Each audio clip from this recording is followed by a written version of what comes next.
मुल्क भर में ईद उल फितर जोश और जज्बे से मनाई जा रही है। छोटे बड़े शहरों में करोड़ों फर्जंदान इस्लाम ने नमाज ईद अदा की। सदर आरिफ अलवी ने इस्लामाबाद की शाह फैसल मस्जिद में ईद की नमाज अदा की। अल्लाहु अकबर। वज़ीर आज़म शहबाज शरीफ ने जाती उम्रा लाहौर में नमाज ईद अदा की। वज़ीर आला पंजाब हमजा शहबाज भी शरीक हुए। मुल्क की सलामती और खुशहाली की दुआएं मांगी गयीं।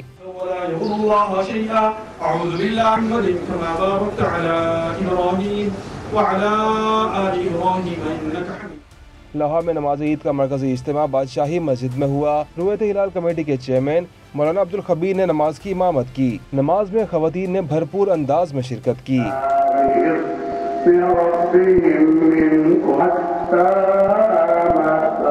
कराची में सैकड़ों मसाजिद और खुले मकामात पर नमाज ईद के इज्तिमात हुए। वफाकी वज़ीर खालिद मकबूल सिद्दीकी और एडमिनिस्ट्रेटर कराची ने पोलो ग्राउंड में शहरियों की बड़ी तादाद के साथ ईद की नमाज अदा की। नाजिमाबाद के मैदान में नमाज ईद का बड़ा इज्तिमा हुआ। हजारों फर्जंदान तौहीद ने नमाज ईद अदा की। नमाज की अदायगी के बाद गले मिलकर ईद की मुबारकबाद दी गई। बलूचिस्तान के शहर कोयटा में नमाज ईद उल फितर के 50 से जायद छोटे बड़े इज्तिमात हुए। मरकजी इज्तिमा ईदगाह में हुआ। मेट्रोपॉलिटन कॉरपोरेशन के सब्जादार पर भी नमाज ईद अदा की गई।